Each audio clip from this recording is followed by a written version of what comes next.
Hey, what's going on guys, it's Tom here, and today I'm going to be coming back at you with another video talking about what I believe is going to be the best secondary in Black Ops 2. This is going to be my opinions based off what I've played of the game. I've actually been really lucky to play a few hours of the game, so I've got a heads up on what's going to be working well and what's not going to be working too well, and I wanted to talk today a little bit more about the secondary. So as I've actually said in previous videos, this year the new Pick 10 system means that everything that was kind of not great in previous games, stuff like secondaries, stuff like attachments, stuff like, tactical grenades, they've had to have been made a little bit better because now everything is worth a point. Primaries are worth a point and so are secondaries. So the fact is you can either choose a point on, a secondary or a primary, so they have to be just as good as each other, or in theory they have to be as good as each other, but obviously the secondaries aren't going to be as good as the primaries. But I can tell you now they're a lot better than the secondaries that were in the original Black Ops. So in this year's game the secondaries category is going to consist of launchers and also pistols. I'm going to talk very quickly about the launchers and then move on to the pistols because I think there's a lot more to say about them, and I'm probably going to be running pistols on any classes that actually have secondaries on. So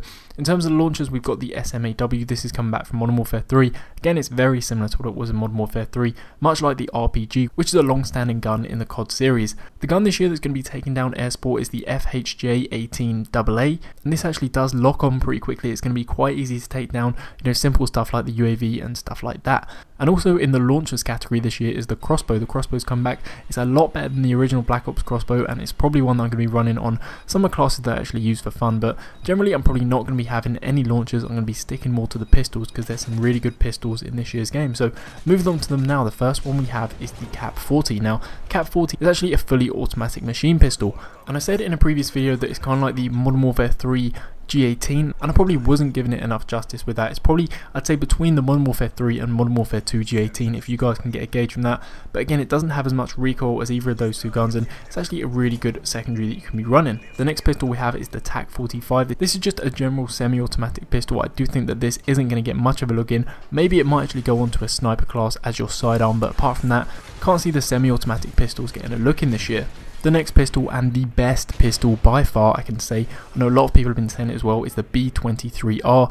This gun is just, the Rafka's big brother. This gun was absolutely amazing. I'm just saying, I was getting double kills, triple kills with this gun, and it's just a secondary. It's just the Modern Warfare 2 Rafka. That's what I was actually feeling when I was playing with this gun. It's got a 15 round magazine, 3 round burst. You can actually use dual wield as well, and it's just, reminiscent of those days in Modern Warfare 2 where you're tearing through enemies with those Rafkas. And I do think that, from when I played it to when the game comes out, it might get a little bit weaker, but when the game starts, I advise you get this gun straight away and whack it on your class. Another pistol, which is actually the second best pistol in my opinion in the game, is the Executioner. This is a revolver which carries 6 rounds. Again, it's semi-automatic. It actually shoots shotgun shells, and yeah, you heard that right, it shoots shotgun shells. They're super powerful. It's just a 2-hit kill, so it's very powerful, but the range does drop off rather quickly. You have to be in really close proximity to get that 2-hit kill, but yeah, if you are close by, if you can get in close quarters with this gun, it's an absolute beast. Probably the second best secondary in my opinion. Now the final secondary that you have the option of using is the FN57,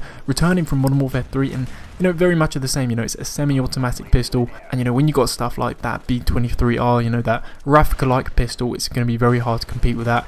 I do think the semi-automatics will have a much faster switch time, as I said earlier, so they might be on a few classes that way, but I do think the B23R and the Executioner are going to dominate in this class. So anyway guys, that's my view on the pistols and the kind of secondaries in the game. Probably going to be running mostly with that B23R when I actually use it as a secondary. I've openly said to you guys that I'm not actually going to be running a secondary on many of my classes because I think it's a little bit of a waste of a point. I don't know, it did seem like that when I was playing the game. Maybe when the game comes out I'll think a little bit differently, and I'll give you some updates of what I think are the best classes as soon as the game comes out as well. So anyway guys, just want to say a big thanks for watching. If you're still here and you enjoyed the video, hit that like button below guys, it really helps out my channel. Also, if you are new, be sure to subscribe, and apart from that, check out a couple of my previous videos. I've got those on screen right now. And yeah, big thanks for watching guys, and I'll catch you again with another video very soon. Objective parameters obtained. Well done.